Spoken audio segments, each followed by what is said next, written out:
Profesor, vamos a hablar de las crisis venideras, pero un poquito por contextualizar, según su criterio, el crash de 2008, la crisis de 2008, no se ha resuelto todavía. De hecho, no se resolverá al menos hasta 2023. Y además usted dice que vamos recuperando por etapas. ¿Puede definirme cuáles son esas etapas? Sí, a ver, en el 2007-2008 lo que sucedió fue que el modelo económico que había sido puesto en marcha después de la Segunda Guerra Mundial colapsó. No por nada mágico, simplemente porque se agotó. Es decir, en el 2007-2008 sucedió lo mismo que había sucedido en el 29 o que había sucedido en 1875. Es decir, que el modelo colapsa. Los modelos tienen una vigencia, cambian las circunstancias y los modelos acaban colapsando. Y en el 2007-2008 pasó esto. Lo que pasa es que, claro está, se manifiesta este colapso a través de lo que es más significativo. En este caso, lo más significativo en 2007-2008 era el tema financiero y en concreto el tema bancario. Por eso, digamos, oficialmente el inicio de la crisis fue la quiebra de Lehman Brothers. Bien, entonces, cuando colapsa un modelo, y recordemos lo que sucedió en los años 30, después del crash del 29, lo que sucede cuando colapsa un modelo es que primero hay una caída, luego hay una recuperación, luego hay otra caída, más o menos, luego hay otra recuperación y luego ya viene una estabilización ocasionada o producida porque se reintroduce, se pone en marcha un nuevo modelo. Bien, ¿qué es lo que ha pasado en esta crisis? En esta crisis 2007-2008, el colapso generalizado, y todos los gobiernos de todos los países deciden, llegan a la conclusión de que si se pone en marcha una política masiva de gasto público, tipo keynesiano, se podrá salir de esta crisis. Y justo eso pasa, ¿no? Año 2008 y sobre todo 2009 es un año, o son unos años de gasto masivo en obra pública, mucha de ella absolutamente innecesaria, pero bueno, siguiendo, insisto, un modelo keynesiano, ¿no? Bien, concretamente en la reunión, en la cumbre de la Unión Europea del 5 de mayo del año 2010, se llega a la conclusión de que esa no es la vía. Porque los países se estaban cargando de déficit público, se estaban cargando de deuda pública para financiar ese déficit y la actividad no se reemprendía. Bien, entonces empieza, o sea, desde el 2007 al 2010, esa es la fase cero, la fase de gasto, la fase de ilusión, llamémoslo como queramos, ¿no? Bien, vamos a salir enseguida. En el 2010, exacto. En el 2010 empieza otra fase que dura hasta el 2012, que es la fase 1, la fase de austeridad. Aquí recorte de todos los gastos, apretar cinturón, aquí para gastar cualquier cosa hay que firmar, todo absolutamente justificado y recorte. Bueno, la actividad evidentemente se colapsa. El austericidio por el que han tenido que pedir perdón también algunos. Sí, lo que pasa, sí. Lo que pasa es que esto también hay que matizarlo. Bien, en julio del 2012, recordemos, el señor Mario Draghi pronuncia su famosa frase de que haré lo que sea necesario para que el euro sobreviva, etcétera, etcétera. Entonces empieza lo que yo llamo la fase 2, la fase de las anfetas, es decir, inyección de dinero caliente, prácticamente gratis en la economía, inyección en vena, crédito a mansalva, dinero gratuito, tipos de interés hundidos, a fin de inyectar dinero a la economía y que se recupere. En Estados Unidos se pone en marcha la famosa teoría del helicóptero de Alan Greenspan, o sea, es decir, expandir dinero, tirar dinero como sea. Incluso el gobierno chino también hace esto, y el gobierno japonés y tal y cual. Bueno, y entonces pasa una cosa realmente muy curiosa. Pasa una cosa curiosísima. Cuando llega el año 2012, recordemos, llevamos ya 5 años de crisis. Entonces la población estaba realmente harta. Entonces cuando la población empezó a percibir de que había dinero en la calle, se creyó lo que los políticos dijeron, que la crisis ya se había acabado. Es decir, todos los políticos, aquí el color da igual, todos los políticos dijeron que la crisis había acabado. Todos los políticos de todas partes dijeron que la crisis había acabado.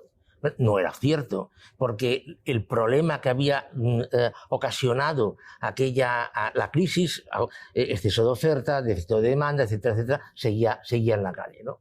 Bien, lo que pasa es que, insisto en esto porque es muy importante, la población, las ciudadanías aceptaron ese argumento. Lo aceptaron y han estado 6 años muy bien, han estado 6 años, pues fantástico, los bancos dando crédito, es verdad que no como antes, pero los bancos dando crédito, la prima de riesgo cayendo.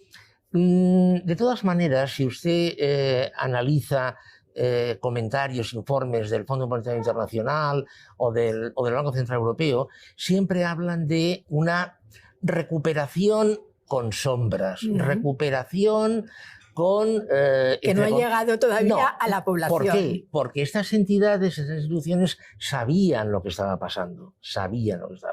Bien, ¿qué sucede cuando llegan mediados del 2008? A ver, unos estímulos, unos estimulantes funcionan durante un periodo de tiempo. Es decir, si a usted, a un ciclista, le da un estimulante, le podrá recorrer X distancia. Sea legal o ilegal, aquí no entro, ¿eh? O sea, durante una distancia a un ritmo realmente elevadísimo. Pero llegará un momento en que el estimulante ya no le causará efecto. Bueno, pues esto es lo que pasa con la economía.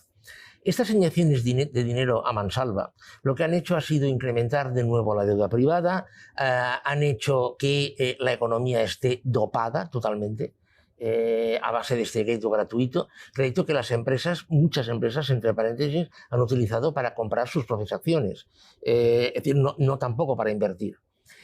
La productividad no ha mejorado, o ha mejorado muy poco. La productividad, que es lo que realmente da la competitividad. Y en países como España, esta competitividad se ha conseguido ¿a base de qué? A base de reducir salarios y precarizar el empleo. De todas maneras, había empleo porque se creaba precario. Bien. Entonces, al llegar mediados del 2018, este modo de actuar empieza a crujir. ¿Por qué? Porque se empieza a ver que no es sostenible. Por ejemplo, en Estados Unidos, el crédito universitario impagado alcanza $1 billón. $1 billón europeo, ¿eh? Una barbaridad. O sea, 1 millón de millones. O sea, entonces, claro, ¿qué es lo que sucede? Lo que sucede es que empieza a hablarse de una nueva recesión, de que empieza a hablarse de que las cosas no están bien, empiezan a no estar bien de nuevo. Empieza a hablarse de que empiezan a aparecer rigideces, otra vez las rigideces. Bien, yo pienso que eso no es cierto. Yo pienso que a mediados de 2018 empieza la tercera fase, lo que yo llamo la fase del despertar. Es decir, ¿despertar a qué? Despertar a la realidad que nunca ha cambiado. Es decir, en términos comparativos, es como si estuviéramos en el año 1937, cuando Roosevelt decide parar el gasto público. Parece que la recuperación ya estaba en marcha, decide parar el gasto público o reducirlo, y entonces, ¿qué es lo que se produce? Una caída de la actividad económica en Estados Unidos.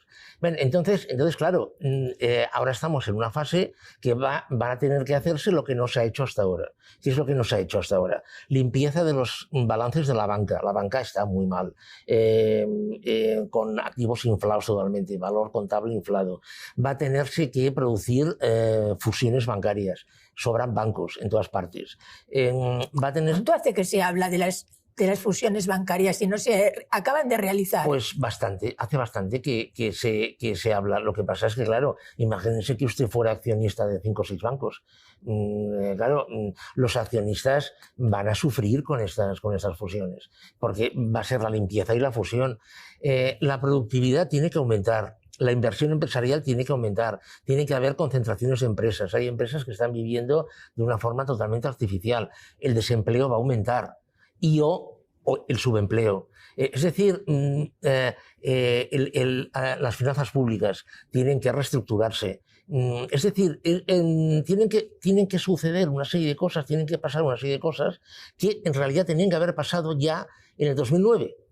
Es decir, ahora claro, usted me preguntará, entonces llevamos 9 años de retraso. Pero no solamente le pregunto eso. Le pregunto además, ¿y si eso no se hace, cuál es la consecuencia? No, es que esto se hará. A ver, mire, hay una cosa, la dinámica histórica es inmutable. O sea, es inmutable. O sea, las crisis sistémicas, y esta lo es, pueden tener más o menos una evolución más o menos distinta. Pero hay una realidad que es, como decía, inmutable. Una es que el modelo colapsa.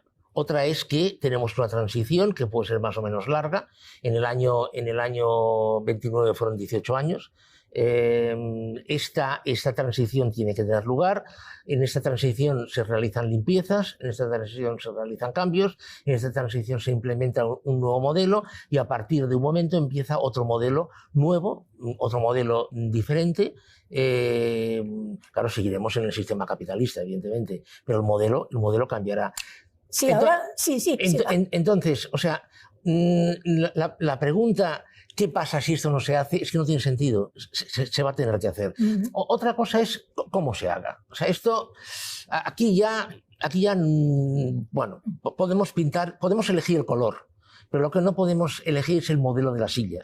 O sea, esto no podemos elegirlo. Es decir, por ejemplo, la productividad tiene que aumentar.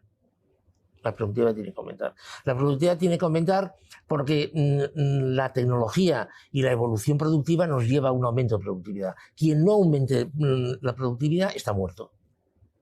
Ahora hablaremos de este cambio de paradigma del que usted ya nos ha avanzado algo, pero es que en estos momentos ya se está hablando de recesión. Se está hablando de recesión a nivel mundial. Ahora hablaremos también de España. Pero a nivel mundial, ¿qué es lo que está ocurriendo? Bueno, pues es lo que comentaba, la tercera fase de la crisis. Es decir, la inyección de anfetaminas ha tenido el recorrido que ha tenido. A mediados del 2018 se llega al parón, se llega al final de este proceso de inyección de anfetaminas. Y claro, ahora lo que se está viendo es un parón, realmente un parón de la actividad, y a eso se le llama recesión. Es que, insisto, no es una recesión, es la misma crisis que empieza en el 2007, que empieza a manifestarse ya en su momento final. O sea, digamos, una desaceleración de la recuperación, podríamos decir. Falsa recuperación. O falsa recuperación. Falsa recuperación, sí, claro. Sí. ¿Qué tiene que ver, por ejemplo, las luchas comerciales que está llevando Trump a nivel macroeconómico con todo esto? A ver, ya la guerra comercial entre Estados Unidos básicamente y China, pero no solo China, es Canadá, es Europa, es todos. Es decir, no solo es una guerra comercial, es una guerra comercial de divisas y tecnológica. A ver, Estados Unidos tiene un problema gravísimo. Un problema gravísimo que arranca ya desde el final de la Segunda Guerra Mundial. Es decir, y claro, aquel refrán de que mal está, o sea, que lo que empieza mal acaba mal, pues es totalmente verdad.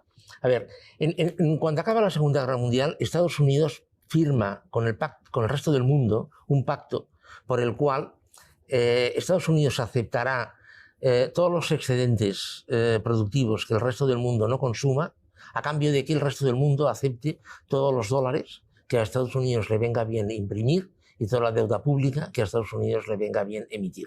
Bueno, este pacto ha funcionado. Pero Estados Unidos está donde está porque el resto del mundo se lo ha permitido. Estados Unidos tiene unos problemas internos tremendos, absolutamente tremendos. No solo de pobreza, sino de estructura, o sea, de estructura social y de estructura productiva, ¿no? Además es un país absolutamente desequilibrado. En Estados Unidos, si usted quita la costa oeste y luego quita la parte este hasta Boston y luego lo que es unas cuantas ciudades y zonas del Golfo de México, Estados Unidos en medio no hay nada. O sea, es decir, Estados Unidos tiene unos problemas muy, muy graves. Pero este pacto con el resto del mundo ha funcionado, hasta que está empezando a dejar de funcionar. ¿Por qué? Porque Estados Unidos ha visto de que hay otras economías que están siendo más poderosas que él. Por ejemplo, Estados Unidos tiene la productividad estancada totalmente, absolutamente estancada. Estados Unidos tiene una tasa de actividad que es la más baja en 40 años. Estados Unidos tiene los salarios reales medios estancados desde la década de los 70. Claro, es que eso es insostenible. O sea, decir, entonces, claro, ¿qué es lo que hacía Estados Unidos? La gran parte de la población. Comprar artículos baratos, producidos ¿dónde? En China, sudeste asiático, etcétera, etcétera. Pero claro, esto que le ocasionaba a Estados Unidos una pérdida de competitividad. Además, China, Japón por descontado, pero China a nivel tecnológico es un gigante. O sea, es absolutamente un gigante. ¿Por qué? Bueno, pues por una razón muy simple, porque ha invertido y ha investigado más que Estados Unidos. O sea, es que es tan simple como esto.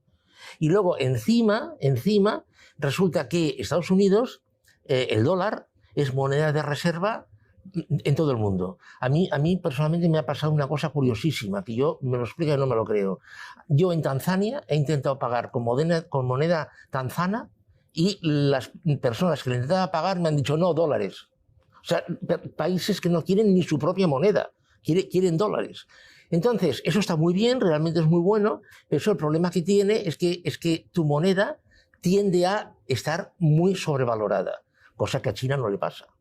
O sea, China puede, pongo comillas, influir en su tipo de cambio. Con lo cual, claro, China tiene una competitividad extra, un componente de competitividad extra. Estados Unidos, evidentemente, va a tener problemas. Hábleme de la Unión Europea y de esta especie de caballo de Troya que nos ha entrado con el Brexit, a través del cual también está entrando Donald Trump, ¿no? A ver, yo creo, mi opinión personal es que Europa nació en los años 50 con el Tratado de Roma, con muy buenas intenciones, realmente muy buenas intenciones, pero con una realidad o en una realidad que no se correspondía con aquellas intenciones. Mientras fueron 6 países, pues bueno, todavía, ¿no? Pero claro, es que ahora usted fíjese la ensalada de países que hay ahí metida, ¿no? Dígame usted, por favor, en qué se parece la economía de Holanda a la economía de Rumanía, o en qué se parece la economía de Dinamarca a la economía de Grecia, absolutamente nada, ¿no? Entonces, hemos creado un monstruo, realmente un monstruo, entre todos hemos creado un monstruo que no se aguanta. Bien, entonces estamos mezclando cosas que no se pueden mezclar. Y entonces por eso aparecen las pugnas entre países, por intereses contrapuestos. ¿El Brexit qué ha sido? Bien, bajo mi punto de vista, el Brexit no es más que un invento de Inglaterra para independizarse del Reino Unido. Es decir, recordemos que el Reino Unido entra en los años 70 en entonces la Comunidad Económica Europea, después de un referéndum, etcétera, etcétera, pero entra de alguna forma por la puerta de atrás. El Reino Unido, recordemos que él tenía formada una cosa que se llamaba la EFTA, la Asociación Europea de Libre Cambio, que lo que generaba, como funcionaba la EFTA, era a través de un acuerdo comercial. Es decir, era un acuerdo comercial que eliminaba los aranceles en las importaciones y exportaciones entre los países miembros de la EFTA. Bien, el Reino Unido llega a la conclusión de que la EFTA ya se ha quedado pequeña, en realidad él era la economía más potente y decide entrar en la Comunidad Europea.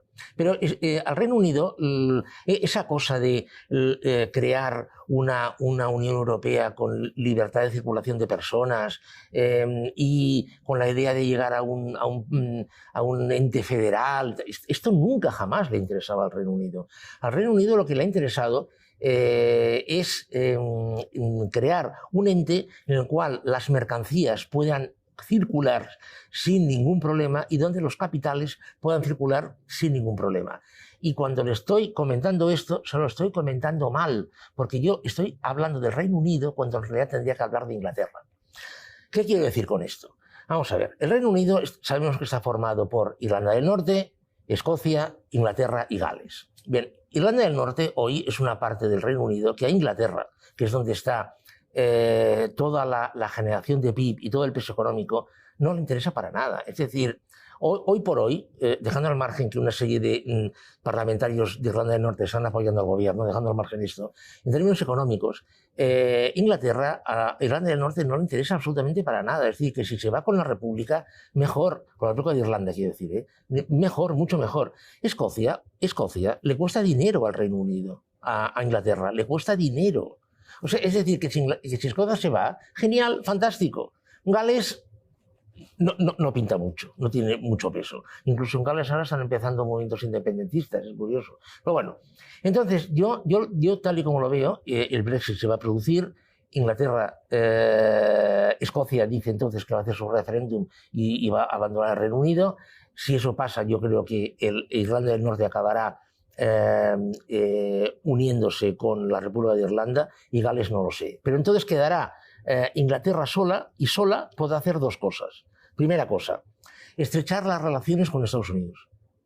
O sea, de hecho, desde los años 30 hay una relación especial. Lo de la relación especial, que se ha hablado mucho, Churchill habló de ella, etc. Es que es cierto, existe una relación especial entre Inglaterra y Estados Unidos. Podrá estrechar esta relación y en segundo lugar, podrá llegar a acuerdos bilaterales con los países que a Inglaterra le convenga, de la forma que a él le convenga. Y evidentemente a su Commonwealth Inglaterra le dará mucha más potencia.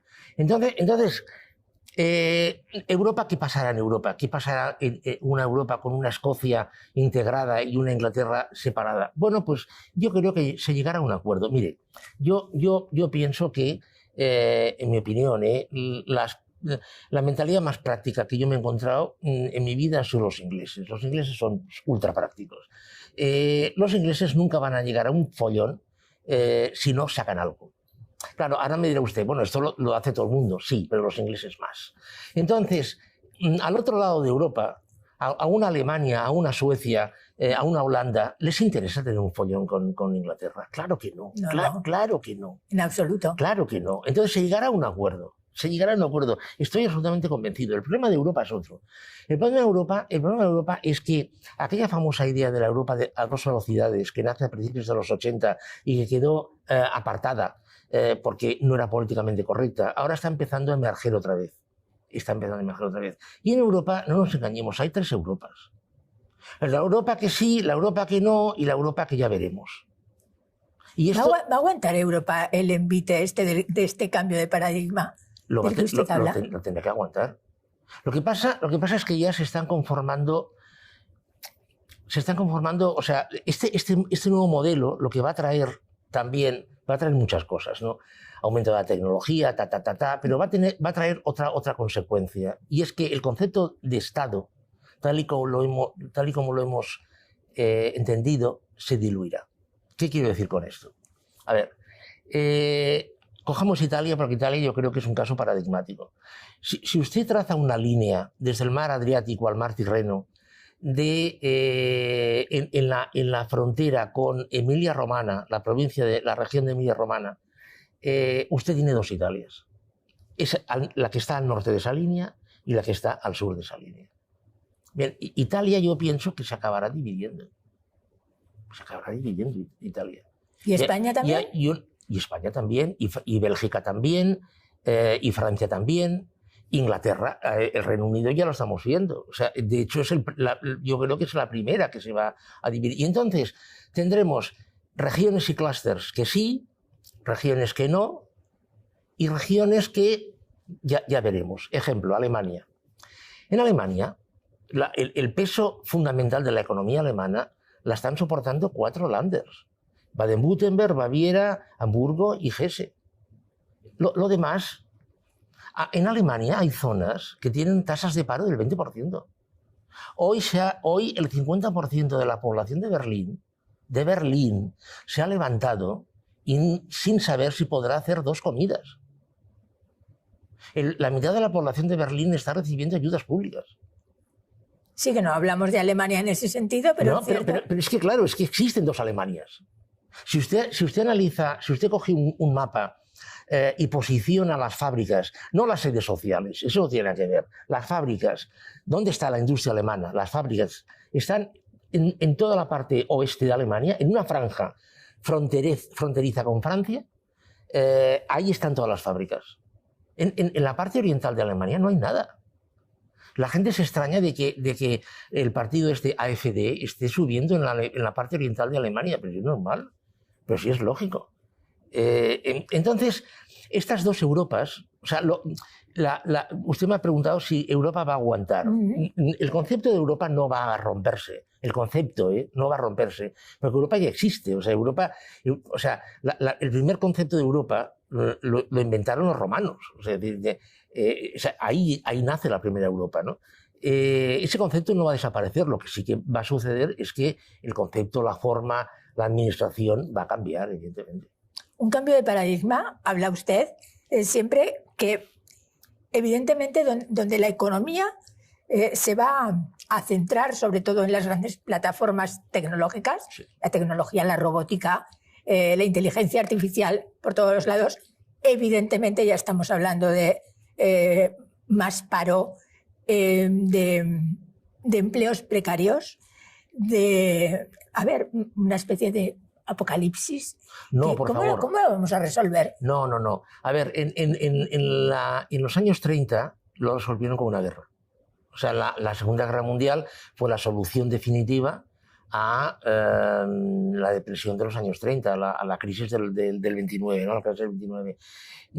Lo que pasa es que, por un lado, hoy sabemos más que en los años 30 y, en segundo lugar, hoy una guerra sería impensable porque el mundo desaparecería, ¿no? Bien, entonces, usted ha acertado totalmente cuando ha resaltado tantísimo el concepto de tecnología, ¿no? O sea, el uso, la penetración de la tecnología en todo el tejido económico, social, etcétera, etcétera. Sí, esto va a ser así. De hecho, por ejemplo, Jeremy Rifkin ha estimado que en algún momento del siglo XXI, para generar el 100% del PIB mundial, únicamente hará falta el 5% de la población. Es decir, va a sobrar población activa a mansalva. Yo personalmente, yo creo que el desempleo es cero trabajo, 0 horas de trabajo. Yo no creo que aumente mucho. Lo que sí creo que se va a disparar es el subempleo. Es decir, lo que en Alemania llaman los mini-jobs. Esto sí. Es decir, personas contratadas 2 horas hoy, 1 hora mañana, 3 horas al cabo de 2 días. Eso sí. Es decir, el contrato por breve servicio, el trabajo bajo demanda. O sea, eso sí, eso realmente va a aumentar. Por eso la renta básica es imprescindible. Eso le iba a preguntar. Claro. Eso le iba a preguntar ahora mismo. ¿A quién encaja el concepto de la renta básica? Claro.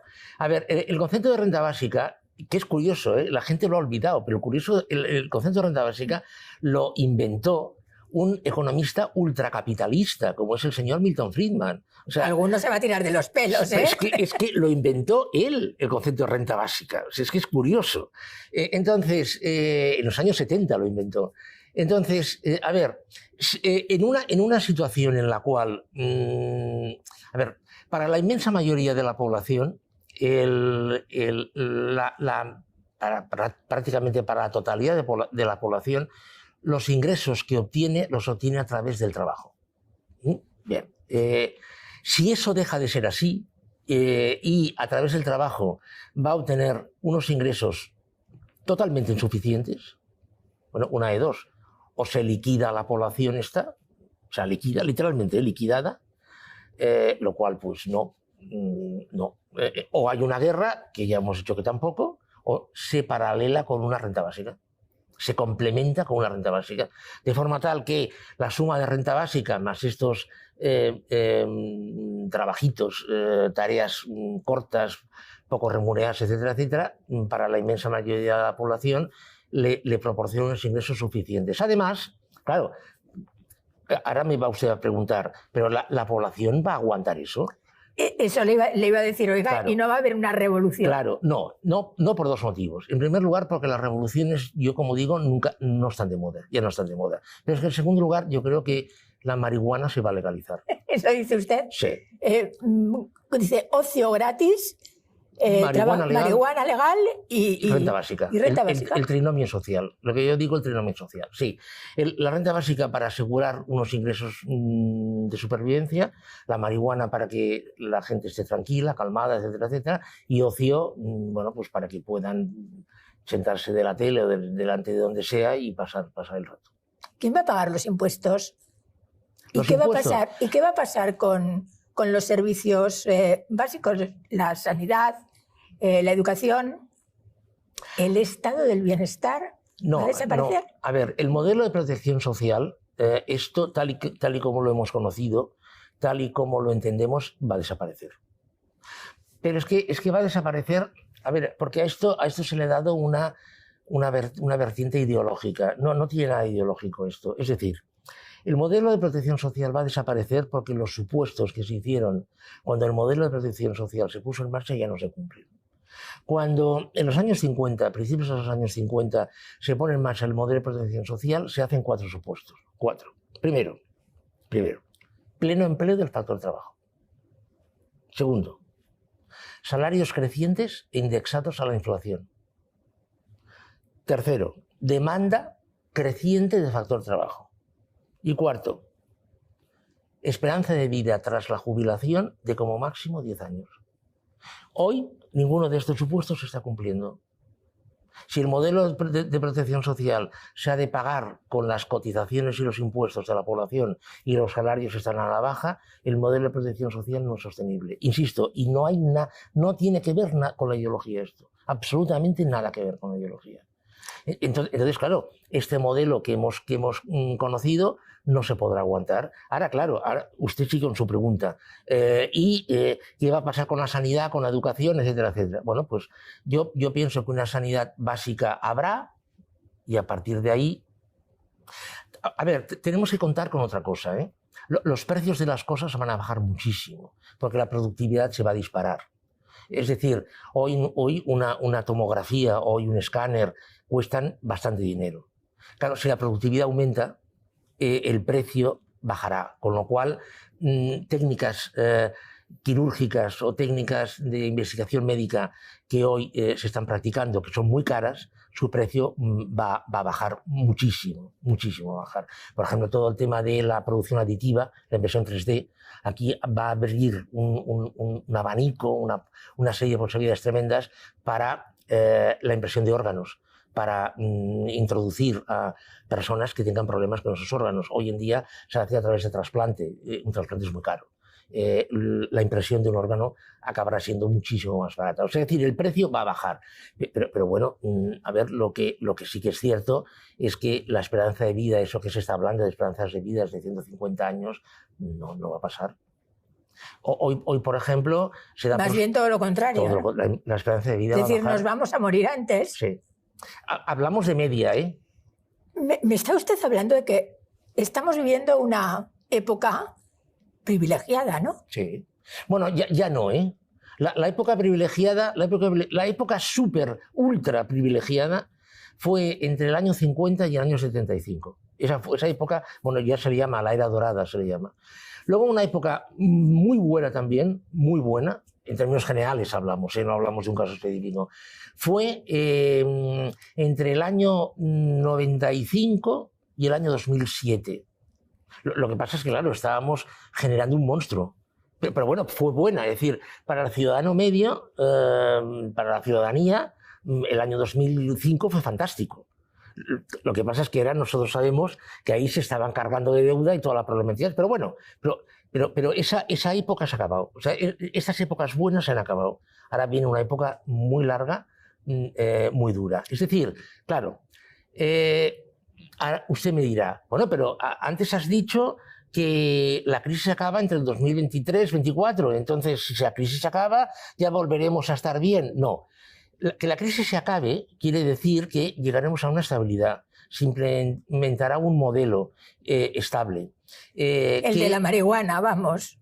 Bueno, eso de cara a la población, de cara a la producción, grandes corporaciones, el concepto de corporación crecerá enormemente, corporaciones globales que se harán cargo de amplísimos sectores a nivel productivo. Es decir, es lo que pasa con el tema financiero, esto también se estabilizará. Todo esto se estabilizará. Lo que pasa es que aquella alegría del año 2005, esto no volverá nunca.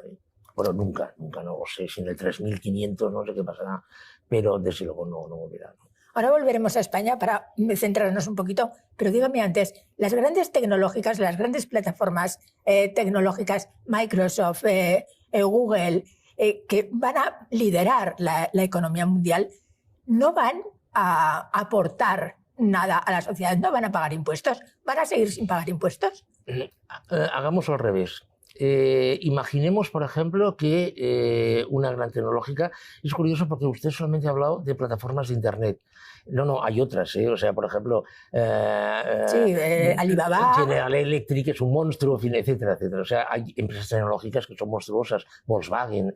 O sea, imagínese, por ejemplo, que Volkswagen dijera mañana, vamos a ver, de mis trabajadores me voy a ocupar yo. Estado, deja de ocuparte de los trabajadores de Volkswagen. ¿Qué pasaría? Bueno, pues para el Estado alemán fantástico, ¿no? Para el Estado alemán fantástico. Se supone que sí. Yo creo que esto pasará. Es decir, que estas grandes corporaciones irán sustituyendo progresivamente al Estado en una serie de funciones. Hombre, no en temas como defensa, etcétera, etcétera, pero sí en temas sobre todo sociales. Va a dejar usted al Estado tiritando, ¿no? Pues sí. A nivel liberal. El Estado se va a reducir enormemente. Pero, insisto, no es un tema ideológico, es un tema de evolución. Recordemos cuándo nace el Estado. El Estado que conocemos nosotros ahora lo inventa Felipe IV el Hermoso de Francia en el siglo XIV. Y lo inventa para una cosa muy concreta, para sacarse de encima el dominio de la Iglesia. Lo inventa para eso. Entonces, con una serie de adaptaciones, ese modelo, que está vinculado a unas fronteras, etcétera, etcétera, ha pervivido hasta la actualidad. Pero en un mundo que ya es posglobal, que los capitales viajan dándole a una tecla, etcétera, etcétera, ¿qué sentido tiene hablar de Estado? O sea, está bien. Ahora me dirá usted, sí, a razones culturales, emotivas, vale, pero eso no es economía. Es decir, en términos prácticos, en términos operativos, yo creo que al Estado le quedan muy pocos años a este concepto de Estado que hemos vivido.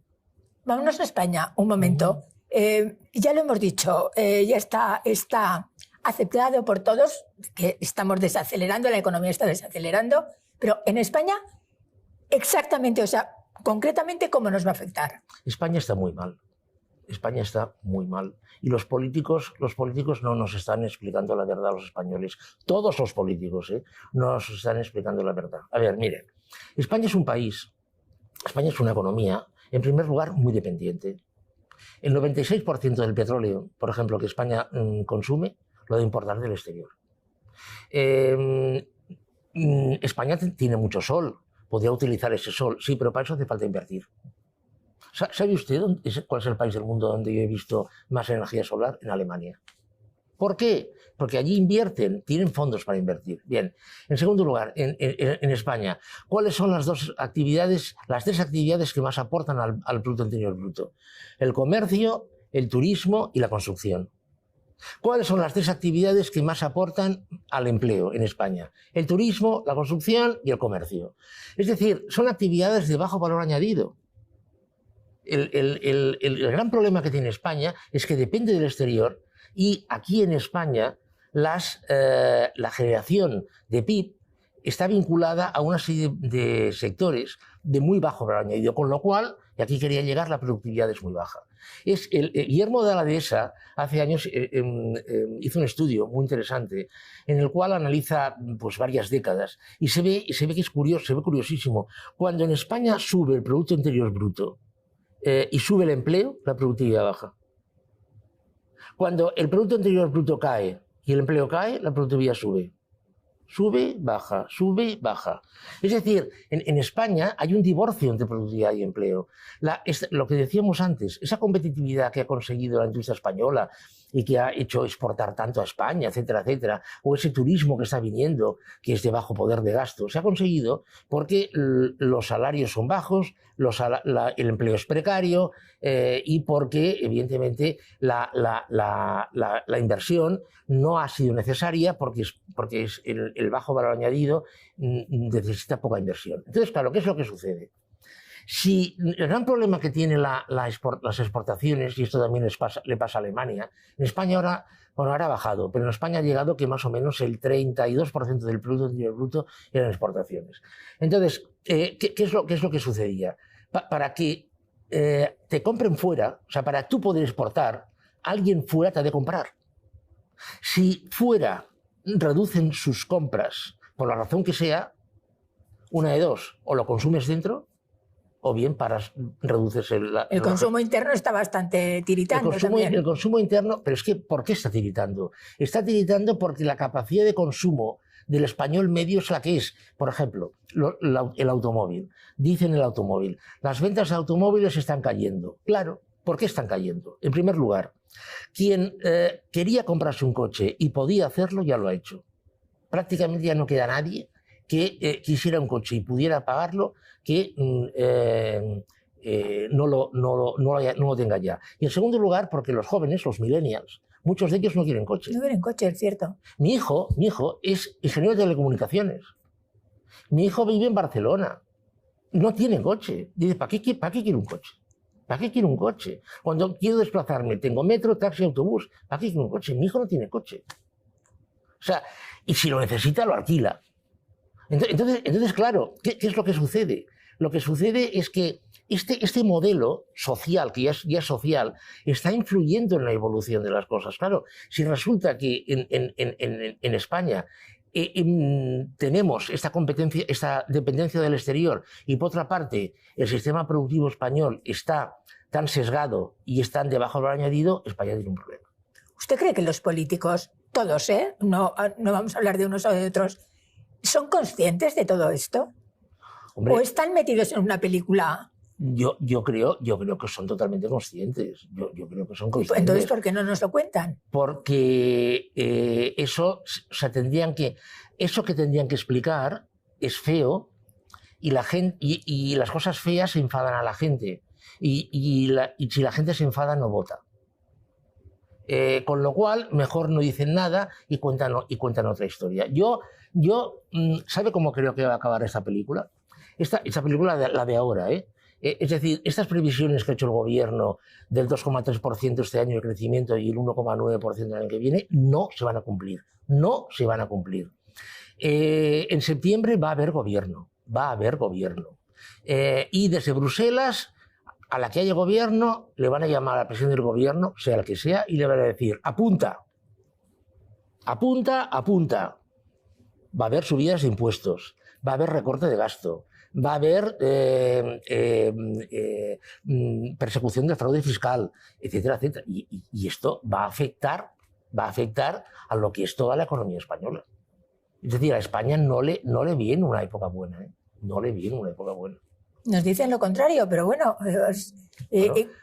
Yo, como digo, lo veremos, lo vamos a ver. No, es que usted además tenemos un problema con usted y es que acierta. Bueno. Es que acierta. De hecho, fue el único que acertó el crash que se iba a producir el crash de 2008. A ver, eso lo vio más gente. Otra cosa es que quisieran decirlo o no. Porque, oiga, mire, vamos a ver. Usted de economía sabe lo que sabe. Pero, bastante poco. Bueno, bien, sabe lo que sabe. Pero imagínese que usted lee deuda privada de España, año 1996, 65% del PIB. Año 2005, 207%. ¿Qué piensa usted? Pues que vamos mal.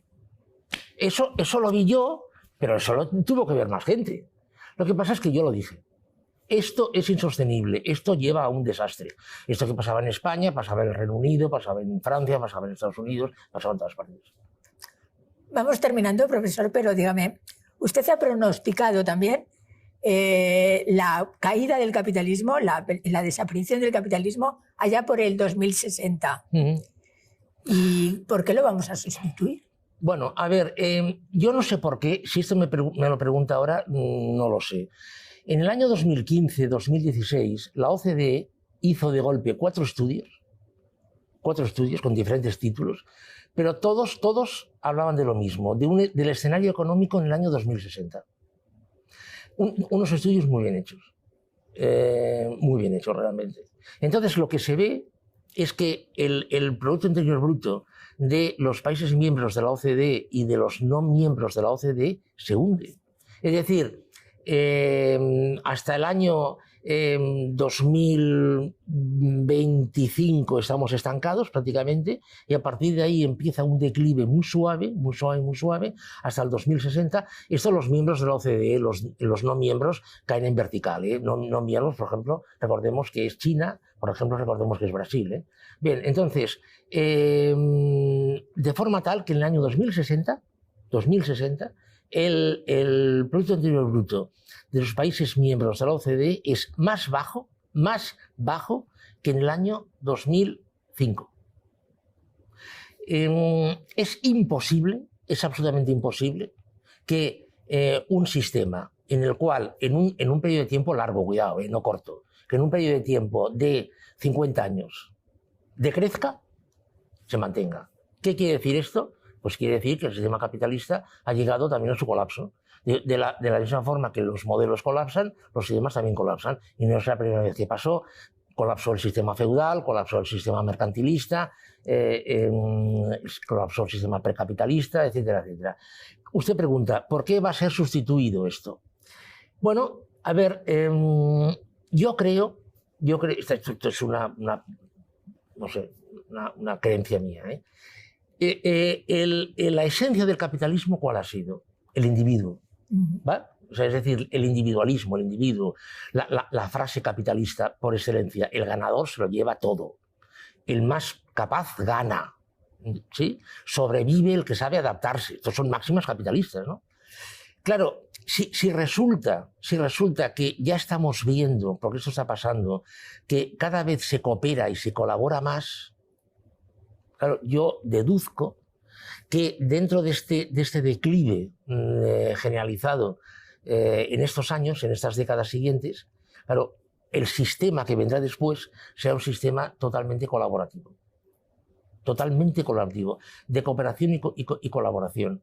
Es decir, un poco, ahora usted me dirá, esto es muy budista, en el sentido de que el sistema, la sociedad, será la suma de lo que hagan todos los individuos. Es decir, que la colaboración será mucho más efectiva, mucho más potente. Entonces, claro, todos estos instrumentos que nosotros hemos conocido, Estado, etcétera, etcétera, definitivamente desaparecerán. Terminamos, profesor, pero déjeme que incida en algo que usted ha dicho.